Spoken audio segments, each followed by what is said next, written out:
Ei pessoal, tudo bem? Aqui Tutu com mais uma aulinha para vocês. E a aula de hoje é sobre modelos atômicos, mas resolução de exercícios, beleza? Então vamos resolver uns exercícios sobre modelos atômicos para ver se a gente pegou mesmo a ideia e vamos que vamos. Olha, eu vou sempre dar um tempinho para vocês raciocinarem, fazerem com calma, marcarem sua alternativa com calma, tá joia? Então, vou ler aqui e você pensa e marca com calma e a gente corrige, ok? Vamos lá.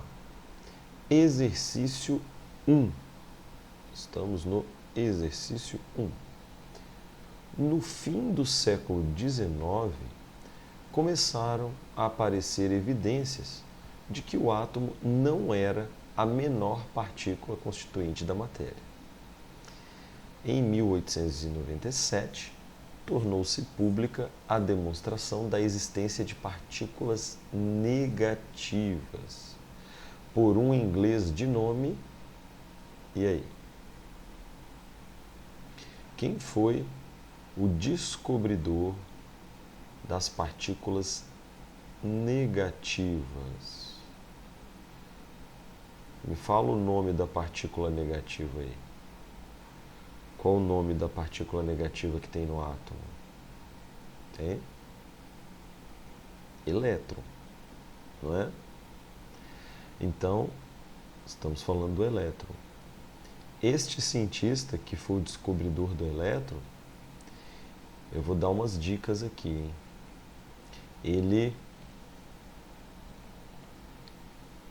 entendeu e realizou o experimento com ampolas de Crookes. Ele entendeu a existência dos raios catódicos. Ele calculou a relação carga-massa do elétron. Ele tem um modelo atômico conhecido por Pudim de Passas, onde ele afirma que o átomo é uma massa esférica positiva com os elétrons, que são as partículas negativas, distribuídas homogeneamente nessa massa, que ele fez uma analogia com o pudim de passas, né? E, portanto, ele foi o primeiro cientista a descrever a natureza elétrica do átomo. Até o momento, nenhum outro cientista tinha falado essa questão de cargas positivas, cargas negativas, certo? E aí, quem que deve ser? Gente, com uma descrição dessa, só pode ser J.J. Thomson. Ok? Acertou aí? Então vamos para o próximo. 2. O átomo, na visão de Thomson, é constituído de quê? Vai lá. Tempo.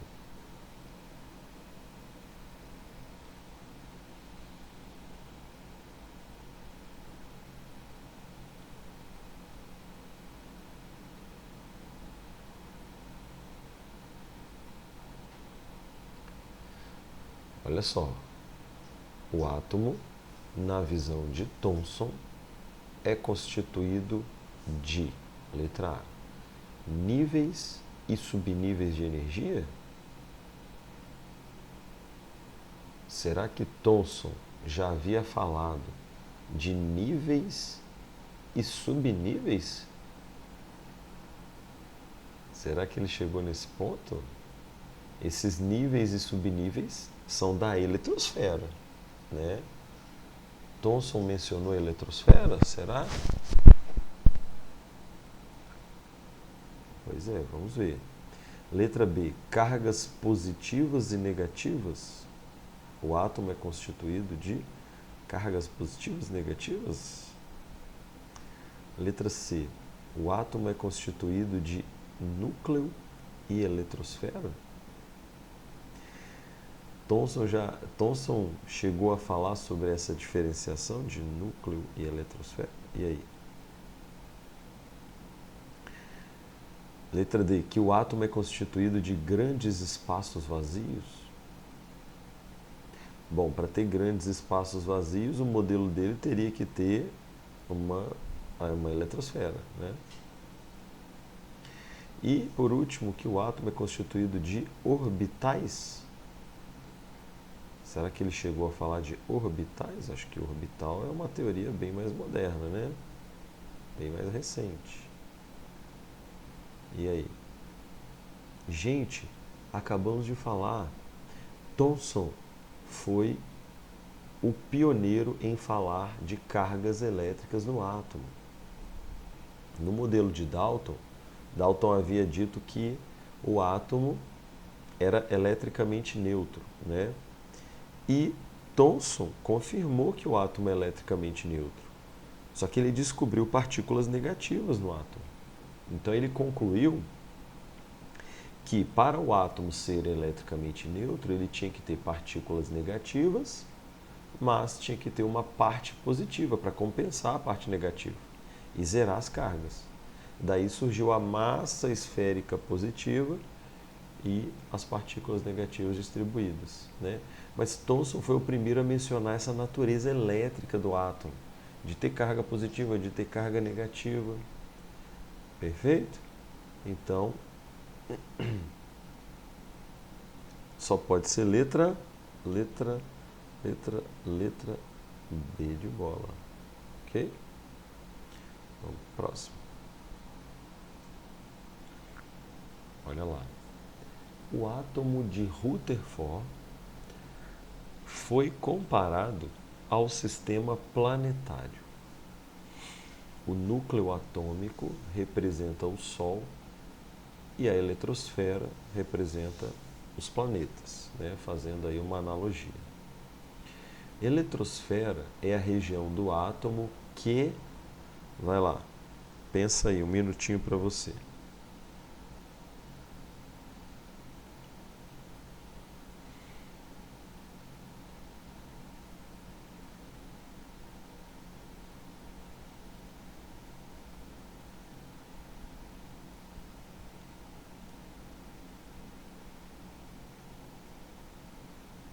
Podemos? Então vamos ver aqui, ó. Eletrosfera, olha o nome. Na eletrosfera é aquela região de grande espaço vazio, porque, vamos lembrar, o modelo de Rutherford dizia o quê? Que o átomo tinha duas regiões.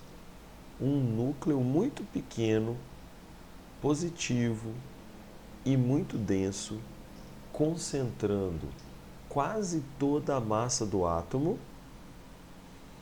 E a segunda região seria um grande espaço vazio, onde estão os elétrons girando ao redor do núcleo. E nesse grande espaço vazio, que é a eletrosfera, a gente encontra quem? A gente encontra os elétrons, né? Então, a pergunta é assim: eletrosfera é a região do átomo que, letra A, contém as partículas de carga elétrica negativa? E aí? Letra B, contém as partículas de carga elétrica positiva? Não, positiva não. O núcleo é quem tem a carga positiva. Contém nêutrons? Os nêutrons nem haviam sido descobertos nessa data aí do modelo de Rutherford. Concentra praticamente toda a massa do átomo? Não na eletrosfera, é no núcleo. Contém prótons e nêutrons? Não na eletrosfera, é no núcleo. E além disso, os nêutrons ainda não haviam sido descobertos. Só foram descobertos em 1932 com o cientista Chadwick. Então só pode ser que a eletrosfera contém as partículas de carga elétrica negativa, né? Exercício 4. As afirmativas a seguir descrevem estudos sobre modelos atômicos, realizados por Niels Bohr, John Dalton e Ernest Rutherford. Bom, pelo que eu estou vendo aqui, a gente vai ter que ver cada item, se ele corresponde a um desses três cientistas e qual é a ordem dos cientistas aqui, né? Então vamos lá, ó. Item 1.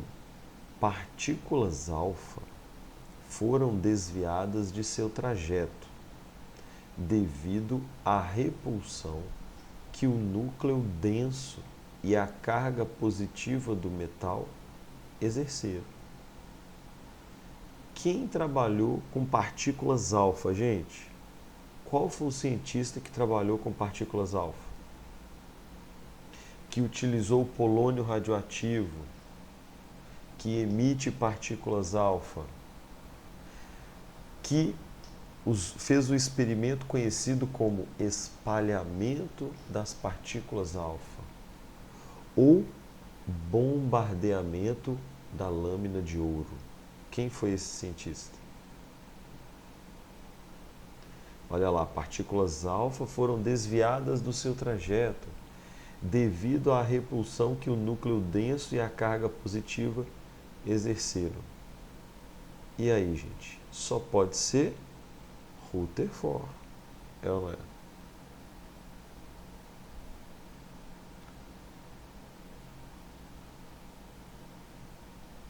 Só pode ser Rutherford.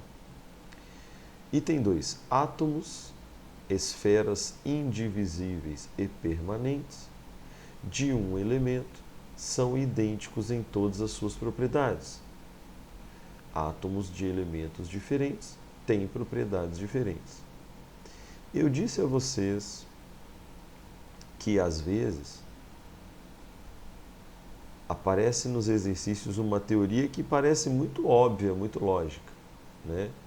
Que é o caso dessa, que ele está dizendo, átomos de um mesmo elemento, por exemplo, todos os átomos de hidrogênio, independente de onde esse hidrogênio está, se ele está na água, na molécula, né, de H2O, ou se ele está na molécula de glicose, que é C6H12O6, ou se ele está numa molécula de uma proteína, independente de onde esse hidrogênio está, o que ele está dizendo é que todos os átomos do mesmo elemento, ou seja, exemplo, todos os átomos de hidrogênio são idênticos em todas as propriedades. E que átomos de tipos diferentes, por exemplo, elementos diferentes, né? Por exemplo, hidrogênio e oxigênio são de tipos ou elementos diferentes. Esses átomos eles têm propriedades totalmente diferentes. Totalmente verdadeiro, tudo isso. Isso é uma teoria que nos parece hoje muito básica e muito boba. Mas, lembre-se, essas teorias assim aparecem. E elas estão relacionadas a Dalton, que foi o pioneiro, foi o primeiro a mencionar características dos átomos e dos elementos. Então, essas teorias, que hoje parecem muito simples, foram muito importantes para os cientistas continuarem entendendo as coisas, continuarem desvendando a estrutura atômica. E não só a estrutura atômica, mas boa parte da química. Tá? Então, isso daí certamente é teoria de Dalton. Dalton. Pode voltar lá, você vai ver na aula anterior, na videoaula de modelos atômicos, né? Você vai ver lá que Dalton falou muita coisa interessante. O postulado dele trazia muitas informações que os cientistas precisaram e utilizaram. Tá? Item 3. Os elétrons movem-se em órbitas em torno do núcleo, sem perder ou ganhar energia. Então, repara comigo uma coisa. Se aparece essa palavra órbita, órbitas circulares, por exemplo, tá? Dos elétrons, elétrons em órbitas bem definidas, elétrons em órbitas com energia constante. Claro que que as órbitas, à medida que elas vão se afastando do núcleo, vai aumentando o conteúdo de energia do elétron, né, que está nas órbitas mais externas em relação ao núcleo. Mas se tiver o termo órbita, gente, órbita foi uma explicação posterior a de Rutherford, ou seja, de Bohr. Lembre-se que o modelo de Bohr pode ser chamado de Rutherford-Bohr, por quê? Porque ele veio para complementar o modelo de Rutherford. Rutherford disse, os elétrons giram em torno do núcleo, mas ficou mais ou menos nisso. Quem veio explicar uma dinâmica, tentar explicar a dinâmica para o elétron foi Bohr, tá? Então, os elétrons que estão girando numa determinada órbita em torno do núcleo, se esse elétron permanece nessa órbita, enquanto ele estiver na mesma órbita, ele não vai nem perder nem ganhar energia, tá? Isso só vai acontecer se ele mudar de órbita. Isso é a explicação posterior ao modelo de Rutherford, que no caso é então de Bohr, né? Então ficou qual a alternativa, pessoal? Rutherford, Dalton e Bohr. É ou não é? Aqui, ó, deixa eu escrever aqui.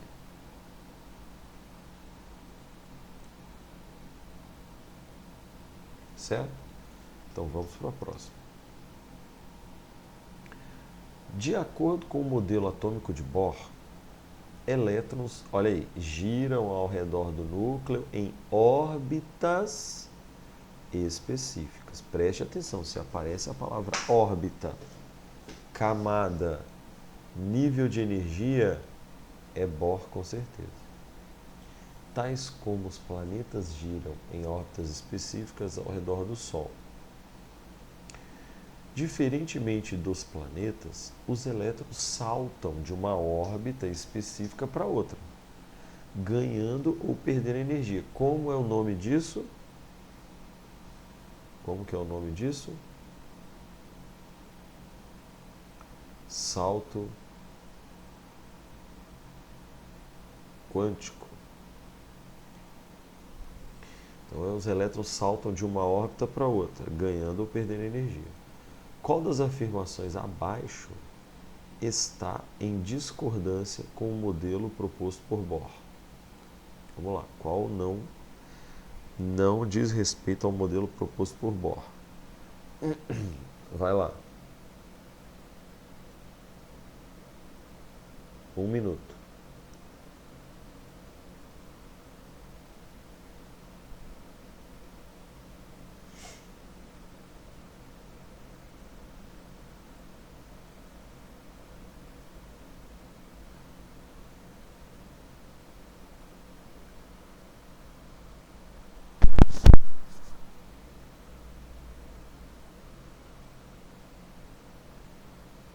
Podemos?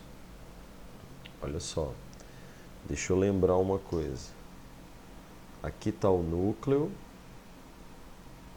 Primeira camada, segunda camada, são 7, né, gente? Beleza. Se eu tenho um elétron que está na primeira camada saltando para a terceira camada, o que vai acontecer? Para ele fazer isso, ele tem que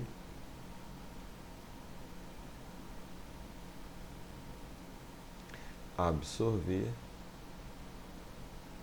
energia. Por outro lado, para ele fazer o contrário, ele tem que liberar energia. Quando ele salta de uma órbita mais externa para uma mais interna, ele libera energia na forma de luz, né?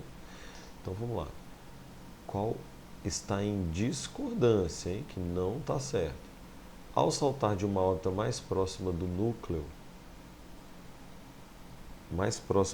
para uma mais afastada, o elétron absorve energia, correto? Olha aqui, ó.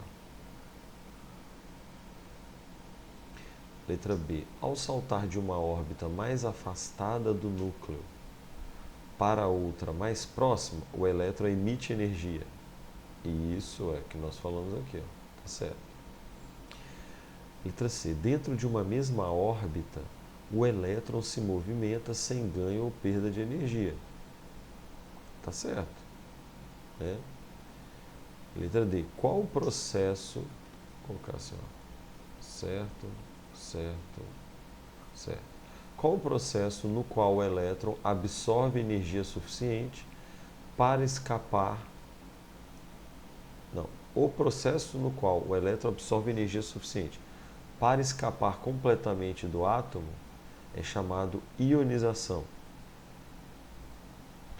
Olha, essa frase está correta, mas não está descrito pelo modelo de Bohr, certo? Não está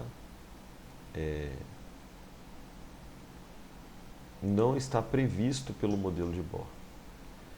Tá? Na ionização isso pode acontecer. O elétron ganha energia suficiente para sair, ser levado para outro átomo, por exemplo. Certo? Mas isso não é uma proposta, né, do modelo de Bohr. Então,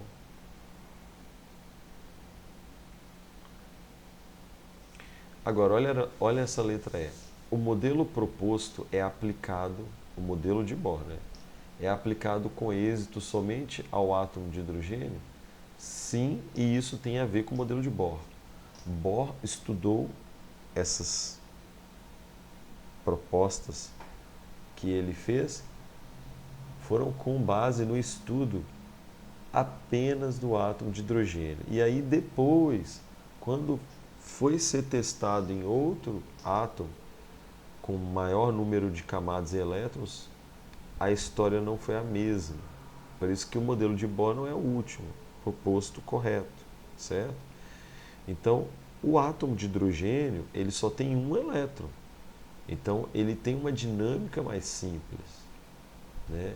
E o modelo de Bohr, ele foi estudado e ele funciona muito bem só para o átomo de hidrogênio. Para átomos com mais elétrons não funciona muito bem, tá? Exercício 6. Na experiência de espalhamento de partículas alfa, conhecido como experiência de Rutherford, um feixe de partículas alfa foi dirigido contra uma lâmina finíssima de ouro, e os experimentadores, Geiger e Marsen, observaram que um grande número dessas partículas atravessava a lâmina sem sofrer desvios, mas que um pequeno número sofria desvios muito acentuados. Esse resultado levou Rutherford a modificar o modelo atômico de Thomson, propondo a existência de um núcleo de carga positiva de tamanho reduzido e com praticamente toda a massa do átomo. Assinale a alternativa que apresenta o resultado que era previsto para o experimento de acordo com o modelo de Thomson. Olha, a ideia é a seguinte: se os átomos fossem iguais, aliás, se os átomos fossem do jeito que Thomson propôs, esses átomos deveriam ter uma densidade muito baixa, porque eles ocupavam muito espaço com pouca massa. Então, a tese era de que a partícula alfa, que é uma partícula que viaja numa velocidade muito alta e tem um tamanho relativamente grande em termos de partícula radioativa, a ideia era de que essa partícula ia atravessar a folha de ouro tranquilamente, tá? Porque esse átomo seria muito frágil. Tá? Esse pudim de passas, essa massa positiva que se assemelha a um panetone nosso aqui da atualidade, onde a massa é positiva e, por exemplo, as frutas cristalizadas são os elétrons, deveria ser um átomo pouco denso, porque, pelos cálculos, o átomo teria um volume muito grande com uma massa muito pequena. E ele seria facilmente, atravessado por essa partícula alfa. Então, essa era, né, esse era o resultado previsto se o átomo tivesse as características do modelo de Thomson, né? Então, assinale a alternativa que apresenta o resultado que era previsto para o experimento se o átomo fosse do jeito que Thomson mencionou. Então, a letra A, a maioria das partículas atravessaria a lâmina. A maioria não. A totalidade das partículas atravessaria a lâmina de ouro sem sofrer nenhum desvio. Porque a maioria atravessa. O experimento de Rutherford mostrou que a maioria atravessa. Mas a maioria quer dizer, não são todas. E se não são todas, tem que ter uma explicação para essas partículas estarem voltando. Tá? Bater e voltar. Bater e ricochetear. Tá? Se uma fez isso, tem que ter uma explicação. E essa explicação passa pela existência de um núcleo. Né? Então, a maioria já atravessa de acordo com o experimento de Rutherford, né? Mas ele imaginou que a totalidade atravessaria. 7. Uma importante contribuição do modelo de Rutherford foi considerar o átomo constituído de... E aí, dá uma pensada.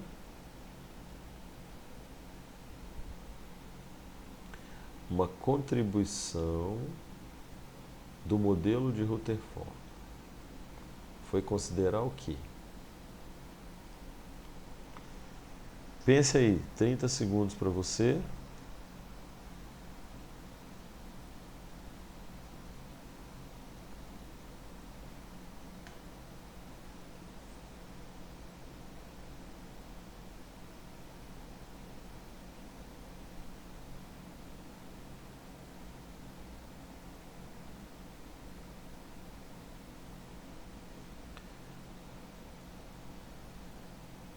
Vamos lá?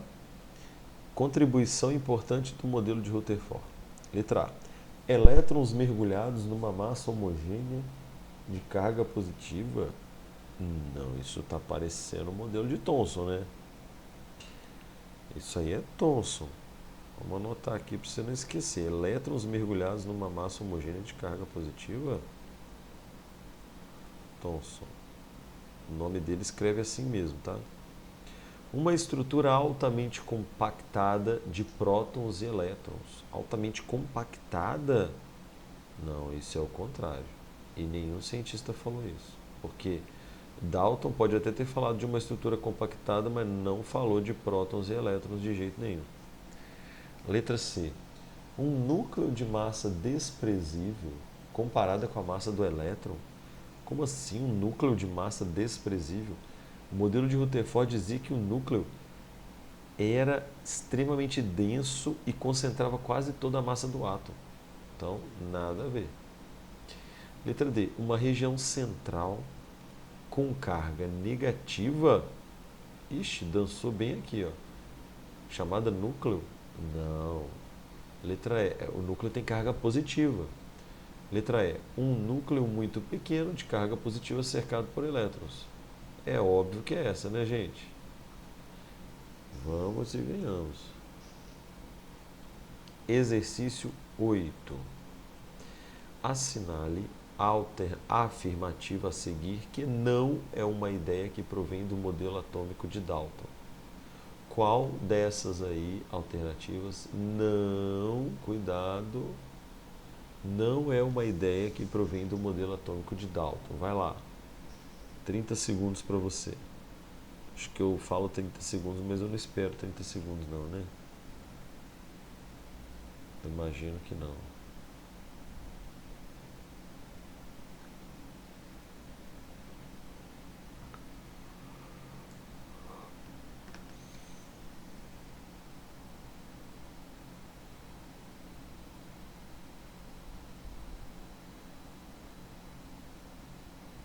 Agora foi, hein? Letra A. Não é uma ideia de Dalton. Átomos de um elemento podem ser transformados em átomos de outros elementos por reações químicas? Como assim? Um hidrogênio, por exemplo, que é o átomo do elemento hidrogênio, pode ser transformado em oxigênio, por exemplo, que é o átomo do elemento oxigênio. Por uma reação química? Não, de jeito nenhum. Essa é aquela que não é uma ideia do modelo de Dalton. Vamos ver as outras? Letra B. Todos os átomos de um dado elemento têm propriedades idênticas. Falamos isso já. As quais diferem das propriedades dos átomos de outros elementos. Obviamente. Isso está certo. Um elemento é composto de partículas indivisíveis e diminutas chamadas átomos. Aqui as coisas se confundem um pouco, porque muitas vezes, por Dalton, elemento era chamado, a gente vê no postulado, algumas vezes a palavra elemento entrando como se fosse substância, tá? Então, quando está falando aqui um elemento, um composto, uma substância, é composto de partículas indivisíveis e diminutas chamadas átomos. Então, isso daí está correto. Compostos tem a ver com Dalton. Compostos são formados quando átomos de diferentes elementos se combinam em razões bem definidas. Sim, compostos são formados quando átomos de diferentes elementos, não só diferentes elementos, mas também elementos iguais, se combinam em razões determinadas e diferenciadas. Sim. Os átomos são sistemas homogêneos. O que quer dizer isso? Quer dizer que não tem. Ele não é dividido em partes, assim como falou Rutherford. Sabe? Ele é homogêneo, ele é tudo uma coisa só. Então, isso também é Dalton, beleza?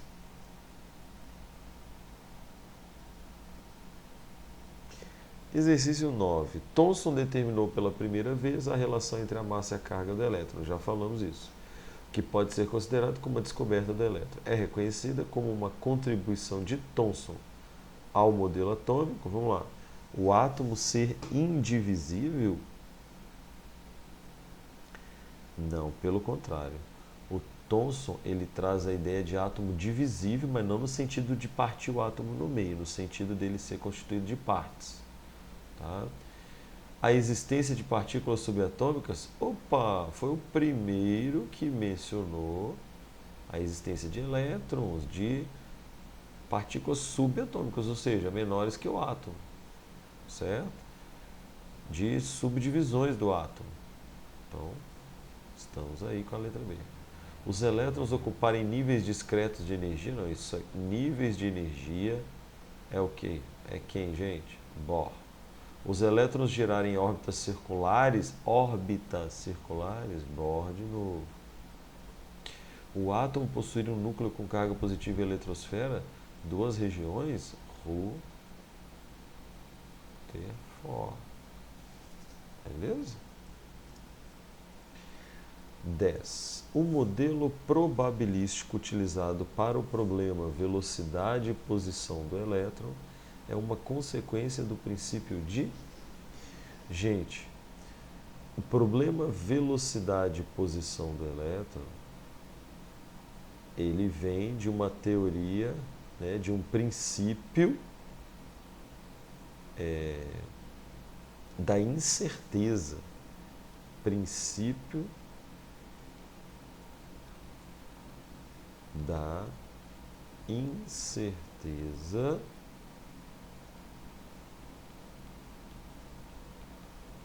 de Heisenberg, que disse que é impossível sabermos essas duas informações ao mesmo tempo: velocidade do elétron e a localização ou posição do elétron. É impossível saber essas duas coisas sobre o elétron ao mesmo tempo. É o princípio da incerteza, que não dá para ter certeza dessas duas coisas ao mesmo tempo. O princípio da incerteza de Heisenberg. Ok?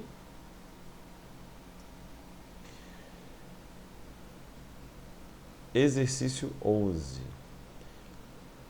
De um modo geral, os sucessivos modelos atômicos têm algumas características comuns entre si. Com base na comparação do modelo atual com outros, a afirmativa correta é, vamos lá, no modelo de Dalton e no atual, cada átomo é indivisível. Não, no atual não é indivisível. Tá? No atual a gente tem o átomo constituído de subunidades, de partes. Letra B, no modelo de Rutherford e no atual, cada átomo tem núcleo? Sim. No modelo de Rutherford tinha núcleo e no modelo atual continua com núcleo. Essa está correta. Vamos ver as outras. No modelo de Rutherford e no atual, os elétrons têm energia quantizada. Gente, quantizada, quantidade de energia. Elétrons com quantidade de energia. Pessoal, essa explicação melhor sobre o comportamento dos elétrons, ela só veio com Bohr. Rutherford não explicou o comportamento dos elétrons muito bem, tá? Então não. No modelo de Bohr e no atual, os elétrons giram em órbitas circulares ou elípticas. Está errado. No modelo de Bohr, órbitas circulares, elípticas não. Órbitas elípticas só veio depois com o conceito de Sommerfeld. Mas o fato é que no modelo atual nós temos o modelo matemático probabilístico, onde a gente não tem essa certeza dessa órbita. Tá? E letra E, no modelo de Dalton e no atual, as propriedades atômicas dependem do número de prótons. Dalton não fazia ideia da existência dos prótons, então não pode ser essa. Beleza? Então, é isso aí. Exercício 12. O entendimento da estrutura dos átomos não é importante apenas para satisfazer a curiosidade dos cientistas. Possibilita a produção de novas tecnologias. Um exemplo disso é a descoberta dos raios catódicos, feita pelo físico William Crookes enquanto estudava as propriedades da eletricidade. Tal descoberta, além de ter contribuído para um melhor entendimento a respeito da construção da matéria, deu origem aos tubos de imagem de televisores e dos monitores de computadores. Alguns grandes cientistas que contribuíram para o entendimento da estrutura do átomo foram Bohr, Dalton, Rutherford, Linus Pauling. Com relação à estrutura da matéria, julgo os itens seguintes em verdadeiro ou falso. Né? Ao passar entre duas placas eletricamente carregadas, uma positivamente e outra negativamente, as partículas alfa desviam-se para o lado da placa negativa. Verdadeiro. Professor, por que é verdadeiro? Porque, lembra comigo, a partícula alfa é positiva. Se ela é positiva, ela desvia para o lado da placa negativa, porque positivo e negativo se atraem. O átomo é a menor partícula que constitui a matéria? Falso. Nós temos as partículas subatômicas que constituem o átomo. Próton, nêutron, elétron e por aí vai. Cada tipo de elemento químico é caracterizado por um determinado número de massa?